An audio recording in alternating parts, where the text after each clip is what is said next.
मोक्षमार्गस्य नेतारं भेतारं कर्मभूप्रतां ज्ञातारं विश्वतत्त्वानां वन्दे तद्गुणलब्धये। मङ्गलं भगवान् वीरो मङ्गलं गौतमो गणी मङ्गलं कुन्दकुन्दार्यो जैन धर्मोस्तु मंगलम। तत्वार सूत्र परम मांगलिक ग्रंथ है। आचार्य कुंद के पट्ट शिष्य आचार्य उमा स्वामी द्वारा यह विक्रम की प्रथम शताब्दी में लिखा गया है। सूत्रात्मक की शैली है, संस्कृत इसकी भाषा है, 10 अध्यायों में विभाजित है, 7 तत्वों का बहुत सुंदर इसमें वर्णन है। सचमुच में ही तत्वार सूत्र का यदि अध्ययन हो जाता है तो हमें शास्त्रों में आगम में प्रवेश करने में बहुत ही आसानी और सुविधा जाएगी। इसलिए हमें सरल तरीके से यह तत्वार सूत्र को अध्ययन करके सरलीकरण से हमें आगम में प्रवेश करना चाहिए। हम सभी लोग चतुर्थ अध्याय में देख रहे थे, चौथे अध्याय में कि देवों का वर्णन चल रहा था, देवों का स्वरूप चल रहा था। 4 प्रकार के अपन ने देव पढ़े थे, उनमें भी इंद्र और प्रति इंद्र की बात हुई। और फिर कल अपन ने जो चर्चा की थी कि देवों के जो सुख हैं वो इंद्रिय संबंधित सुख हैं, वो किस प्रकार से हैं और कौन कौन से सुख में की प्राप्ति होती है। आज अपन देखेंगे कि जो 4 प्रकार के जो देव पढ़े थे अपन ने, देवास चतुर्णकाया जो पहला सूत्र पढ़ा था चौथे अध्याय का, तो भवनवासी, व्यंतर, ज्योतिष और वैमानिक। अब भवनवासी जो देव हैं, जो आचार्य भवन ने कहे थे कि जो 10 प्रकार के भवनवासी जो देव होते हैं वो कौन कौन से होते हैं, तो अपन सूत्र का जो 10वां नंबर का जो सूत्र है उसका उच्चारण यहाँ पर करेंगे। आपके अपने पास जिनवाणी होगी, आप भी चौथे अध्याय का 10वां नंबर सूत्र निकाल लीजिए और हम सब लोग मिलकर के इसका शुद्ध उच्चारण सबसे पहले करते हैं।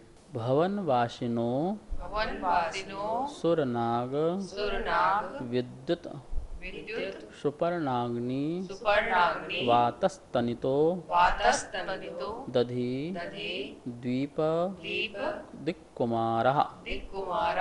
भवनवासिनो सुरनाग विद्युत सुपर्णाग्नि वातस्तनिधो दधि द्वीप दिक्कुमारः।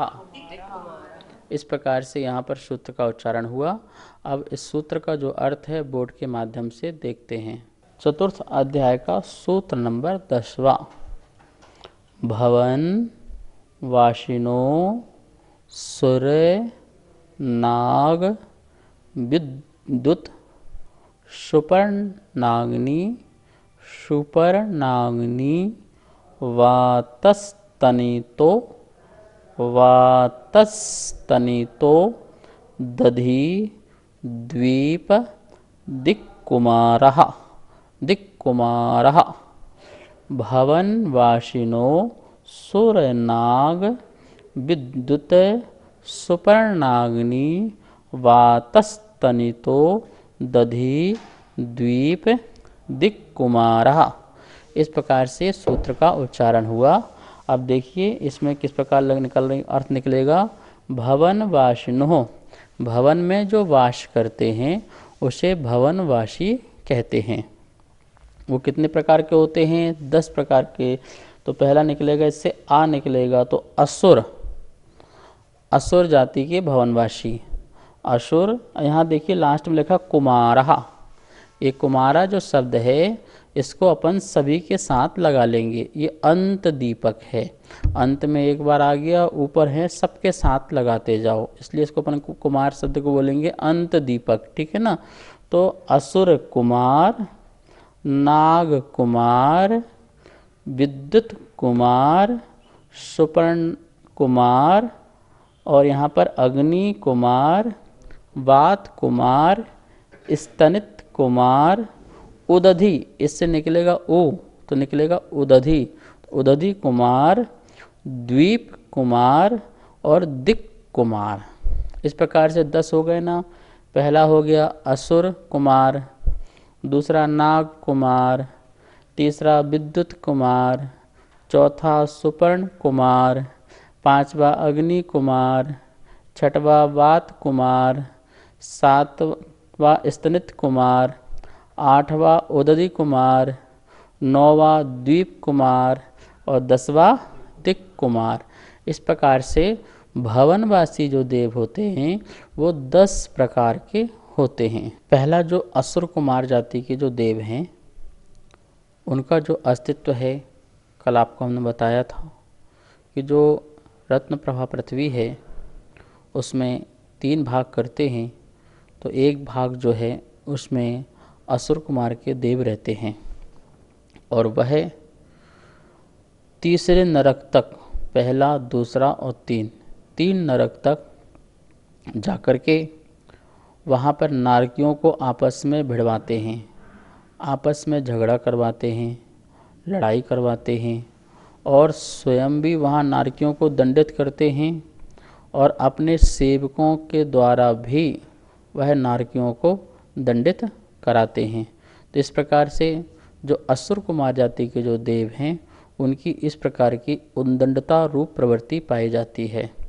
उनमें ये संक्लिष्ट परिणाम पाए जाते हैं, जो स्वयं भी दूसरों को कलह करा करके सुखी रहते हैं, वो इसी में ही अपना सुख मानते हैं, झगड़ालू प्रवृत्ति के होते हैं, एक दूसरे का झगड़ा करवाते हैं।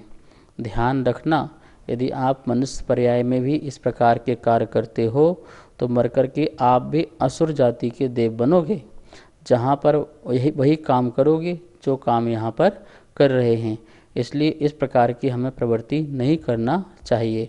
ये असुर जाति जो देव हैं वो बड़े कलह प्रिय होते हैं जो ऐसे कार्य को करते हैं। आचार्य श्री नमोस्तु, सूरदेव और असुरदेव में क्या अंतर है? जिनकी सत्कार में प्रवृत्ति होती है वो सुर कहलाते हैं और जिनकी जो खोटे कार्य में प्रवृत्ति होती है वो असुर कहलाते हैं।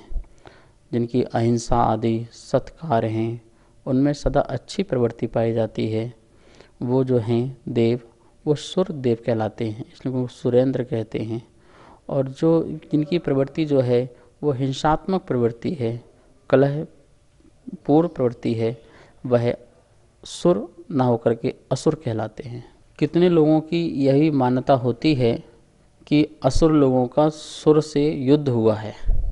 ऐसे संसार में बहुत मिथ्या ज्ञान फैला हुआ है कि असुर लोगों ने जो देवता जो सुरेंद्र हैं, सुर हैं, इंद्र हैं, उनसे युद्ध किए और उनको युद्ध में परास्त किया।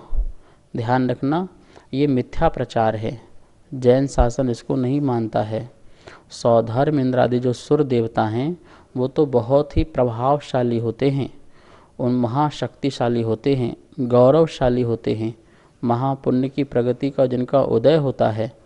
ऐसे प्रभावशाली पुण्यशाली सौधर्म आदि असुर आदि देवों से हार जाएं और उनको हरा दें और उनका अभिनय हो, ऐसा हो नहीं सकता है।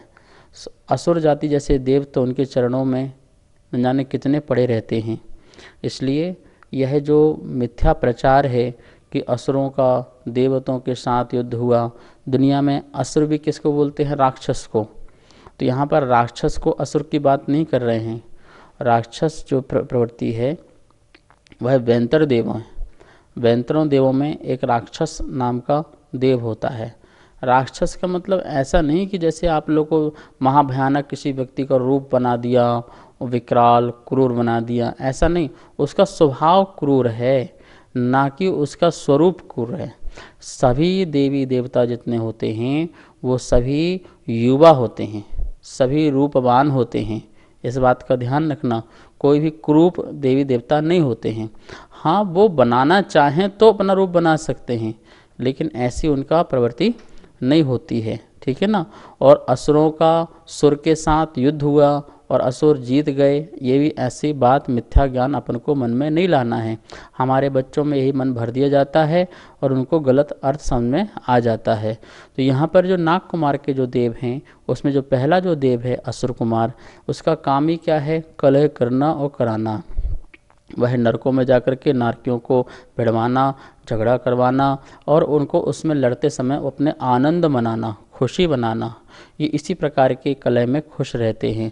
ये असुर कुमार के देव कहलाते हैं। इस प्रकार से भवनवासी में अपन ने जो पहला जो है असुर कुमार जाति का देव का स्वरूप पढ़ा और उसका कार्य भी पढ़ा। नाग कुमार के जो भवनवासी देव हैं उनका अर्थ ही समझ में आ रहा होगा शब्द से आपको। नाग जो फण से, जो सर्प के फण से उपलक्षित हैं, ऐसे नाग कुमार के देव कहलाते हैं। उनका जो मुकुट है वो जो है नाग का उनका मुकुट होता है और उससे ही वह उनका स्वरूप समझ में आता है, जिनको अपन धरणेन्द्र और पद्मावती भी कहते हैं। जो धरणेन्द्र जो है वही नाग कुमार जाति के देव होते हैं, जो पारसनाथ के उपसर्ग दूर करने के लिए धरणेन्द्र आए थे, और जो पद्मावती आए थी वह यह नाग कुमार जाति के देवों में इनका यहाँ पर नाम आता है। नमी और विनमी जब अपने आदिनाथ जब उन्होंने दीक्षा ले ली तो उनसे वहाँ पर वो कुछ मांगने गए थे, ऐसा आदिनाथ पुराण में आता है। वो कक्ष महाकक्ष के राजकुमार थे। जब वो वहाँ पर पहुँचे, वो ध्यान में थे, तो वो कह रहे थे कि आपने सबको दिया, हमें कुछ भी नहीं दिया। तब वहाँ पर धरणेन्द्र और पद्मावती वहाँ पर आए थे और उनको जाकर के जो विजयार बता दी है, वहाँ के विद्याधरों की जो भूमियाँ हैं वहाँ पर उन्होंने उनको प्रदान किया था। तो कहने का मतलब ये है कि जो नागेंद्र जाति के जो देव कहलाते हैं वो धरणेन्द्र आदि कहलाते हैं। नाग और सर्प आदि से ये उपलक्षित होते हैं। ये पर्वत और चंदन आदि के जो वृक्ष आदि हैं उन वृक्षों में निवास इनका स्थान पाया जाता है। वो उत्पन्न तो भवन में रहते हैं, लेकिन ये यदि 2.5 द्वीप में या असंख्यात द्वीप समुद्र में कहीं जाते हैं तो इनको अच्छा लगता है पर्वतों में रहना, अच्छा लगता है किसी चंदन आदि के जो खुशबूदार जो वृक्ष हैं उनमें निवास करना इनको बहुत अच्छा लगता है। ये उनका अपना प्रिय वृक्ष आदि भी कहलाते हैं। और ये जो नाग कुमार आदि के जो देव हैं, ये असुर कुमार और नाग कुमार आपस में दूसरे में मत्सर भाव रखते हैं, ईर्षा भाव रखते हैं। जो असुर कुमार का देव जो है और नाग कुमार का, ये अपने स्वभाव में इनकी प्रवृत्ति है मत्सर, एक दूसरे के कार्यों में विघ्न पहुंचाना दोनों को आता है। दोनों यदि कार्य कर रहे हों तो एक दूसरे के कार्य में विघ्न जरूर पहुंचाते हैं। तो इस प्रकार से ये नाग कुमार के देव, और अपन ने यहाँ पर इसका स्वरूप उनको देखा। तीसरे नंबर में है वात कुमार भवनाशी देव। वात कुमार, वात मतलब होता है वायु, अपन वात कुमार कहो या वायु कुमार कहो, या उनका नाम है। वायु जो हवा, जो तीर्थंकरों के समोषण आदि में जो शीतल और सुगंधित हवा का जो प्रसार होता है वो ये वायु कुमार के देव करते हैं। अथवा जब तीर्थंकर का विहार होता है तो विहार मार्ग में जो शुद्ध वायु का करना, शुद्ध वायु का प्रसार करना और विहार मार्ग को शुद्ध करना शुद्ध वायु से, तो इस प्रकार से ये वात कुमार के देवों का काम होता है।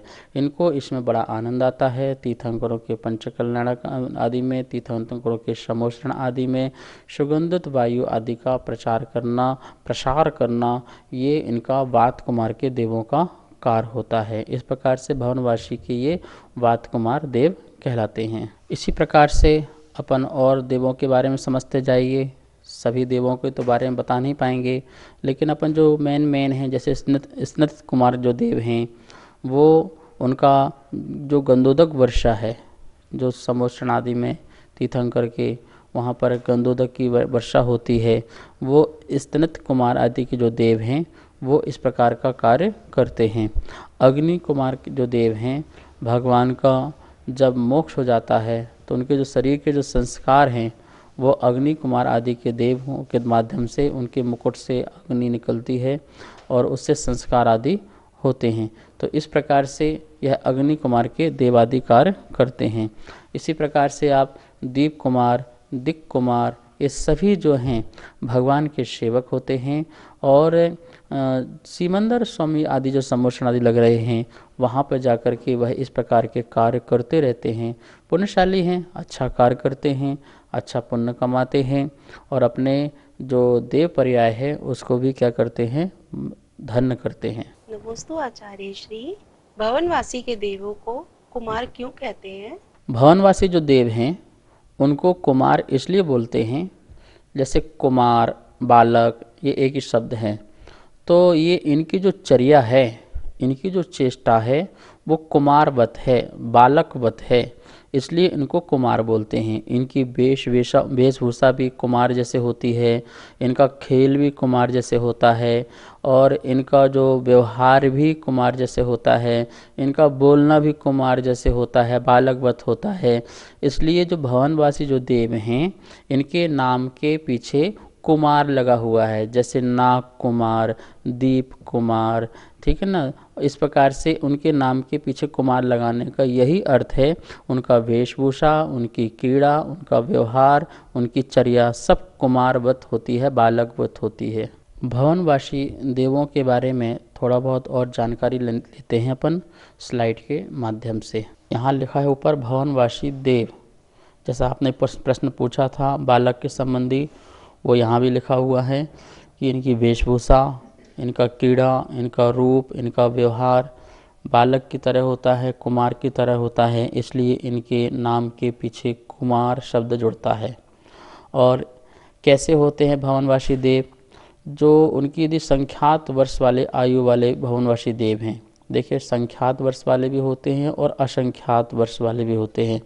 मतलब पल्लुपम में भी इनकी आयु होती है तो वह असंख्यात वर्ष की हो जाती है, और जैसे 10,000 वर्ष आदि की जो आयु होती है तो वह वो संख्यात वर्ष की आयु वाले हो जाते हैं। तो जो संख्यात वर्ष की आयु वाले जो भवनवासी देव हैं वो एक समय में संख्यात योजन आ सकते हैं और जा सकते हैं। एक समय में सोचिए, एक समय में संख्यात योजन चले जाएं और संख्यात योजन आ भी जाएं, इतना उनका ये क्या बोलते कि स्पीड उनके अंदर पाई जाती है। ऐसे ये भवनवासी देव के होते हैं।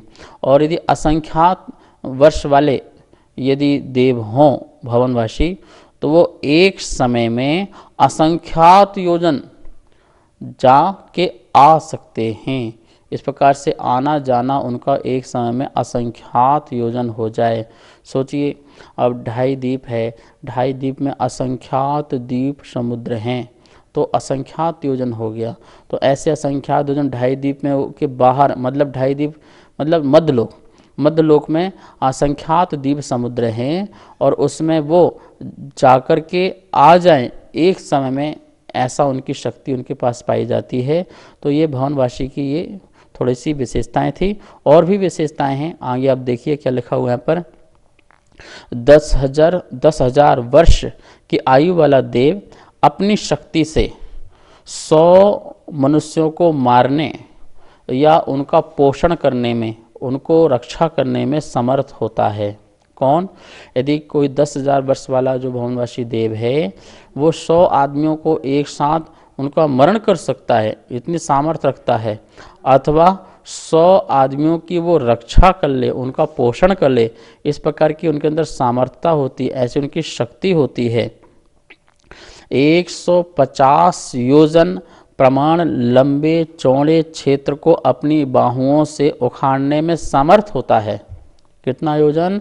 150 योजन जो है वो लंबा भी हो, चौड़ा भी हो, ऐसा लंबे चौड़े क्षेत्र को उखाड़ करके फेंक दे, उसको नष्ट भ्रष्ट कर दे, ऐसी शक्ति सामर्थ्य रखने वाला भवनवासी देव होता है।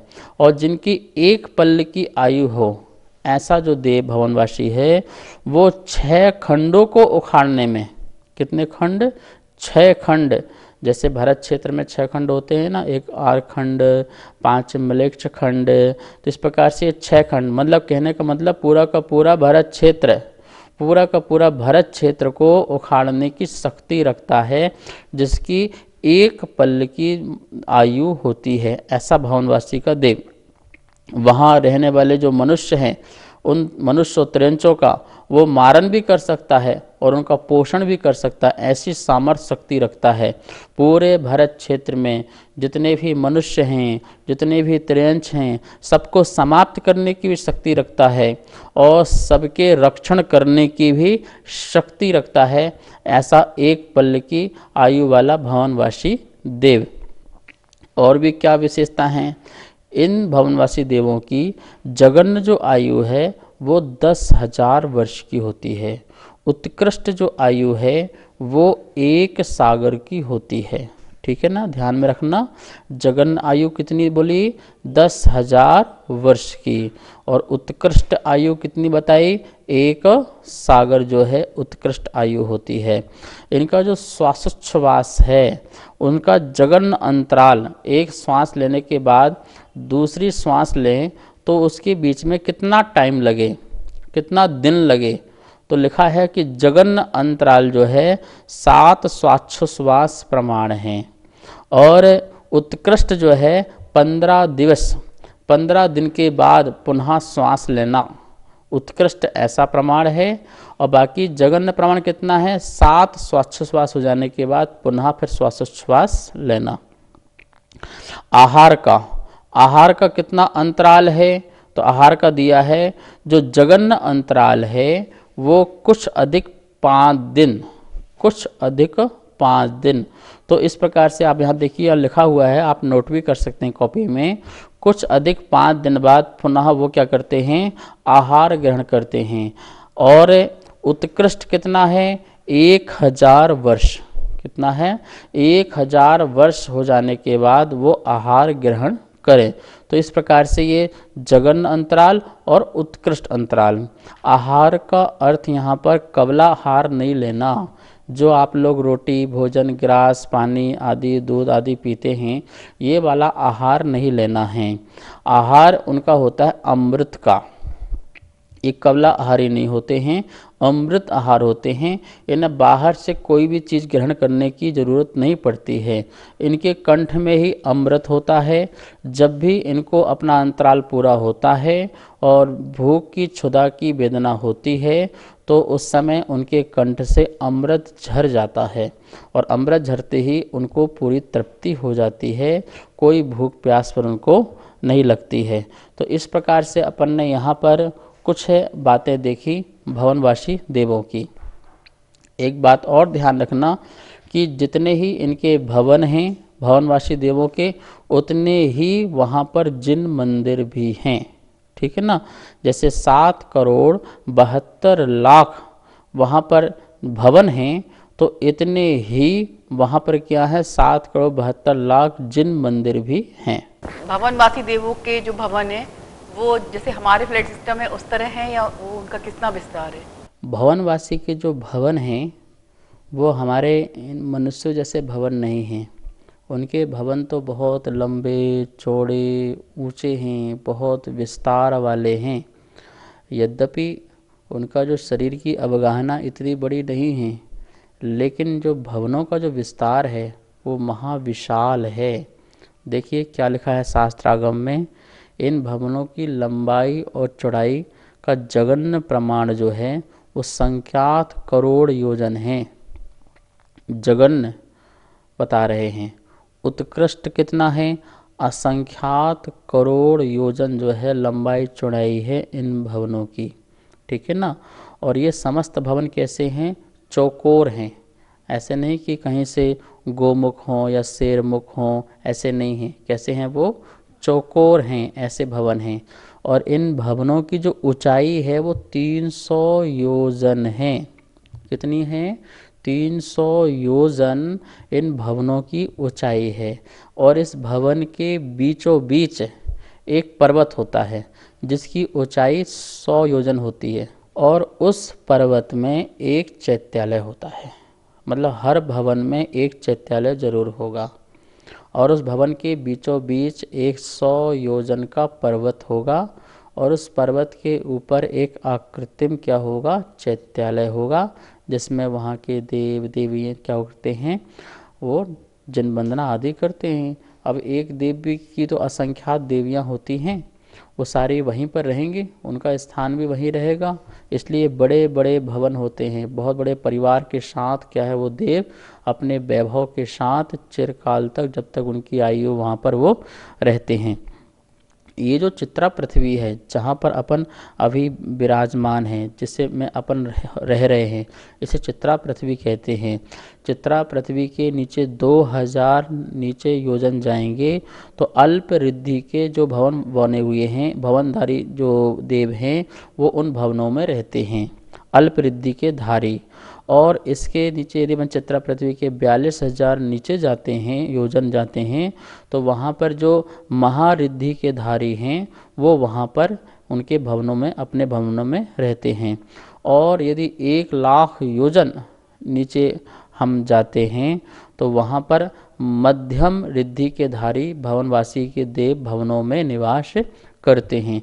इस प्रकार से अपन देखेंगे कि जो ये रत्न प्रभा पृथ्वी है उसके खर भाग में और पंख भाग में भवनवासियों के इस प्रकार से भवन बने हुए हैं जहाँ पर वो रहते हैं। 7,72,00,000 इतने भवन हैं और हर भवन में के मध्य में एक चैत्यालय है। तो इसलिए जिन मंदिर भी कितने हो गए, 7,72,00,000। इस प्रकार से आज अपन ने यहाँ पर भवनवासियों के स्वरूप के बारे में जाना। विस्तार तो बहुत है, आप त्रिलोक प्रणति से पढ़ें, त्रिलोक सार से पढ़ें, इनके रूप रंग कैसे हैं, इनके स्वभाव कैसे हैं आदि अनेक प्रकार की जो व्यवस्थाएं हैं, यदि आप त्रिलोक प्रणति पढ़ते हैं तो आपको बहुत सारा उसमें ज्ञान आदि भी हो सकता है। इस प्रकार से यह सूत्र जो है यहीं पर संपन्न होता है। आप सभी लोग स्वाध्याय प्रतिदिन सुन रहे हैं और आपके मन में कई जिज्ञासाएं प्रकट होती हैं। आप उन प्रश्नों को आगम धारा शंका समाधान जो जिनवाणी स्थिति के बाद चलती है, आप कंटिन्यू से देखिए और कोई भी आपके मन में शंका हो, जिज्ञासा हो, उसे पहुंचाइए। भैया जी का नीचे नंबर चलता है, आपका समाधान उचित रूप से दिया जाएगा। और इस आगम धारा शंका समाधान को जरूर देखें, यह जो समाधान है आगम के अनुकूल है। अब हम सब लोग जिनवाणी स्तुति करते हैं। जावाणी के ज्ञान से सूझे लोकालो, सोवाणी मस्तक धरूं सदा देत हो धो। हे जिनवाणी भारती तो हे जपो दिन रेन, जो तेरी सरना धरे सो पावे सुख चैन। सभी को बहुत बहुत मंगल आशीर्वाद। सभी को सादर जय जिनेन्द्र। हमारे पास तत्वार्थ सूत्र के प्रथम अध्याय की पुस्तक छपकर आ चुकी है, जिसमें चित्रों और स्लाइडों के माध्यम से सरलीकरण करके अर्थ समझाया हुआ है, जो आचार्य श्री के श्रीमुख से समझाया गया है। और जो भी महानुभाव इस तत्वार्थ सूत्र की प्रथम अध्याय की पुस्तक को मंगवाना चाहते हैं एवं द्वितीय एवं तृतीय अध्याय की पुस्तकों को छपवाना चाहते हैं, वो नीचे दिए गए नंबर पर संपर्क करें। एवं जो भी पुण्यार्जक बनना चाहते हैं वो भी नीचे दिए गए नंबरों पर संपर्क करें। धन्यवाद। जय जिनेन्द्र।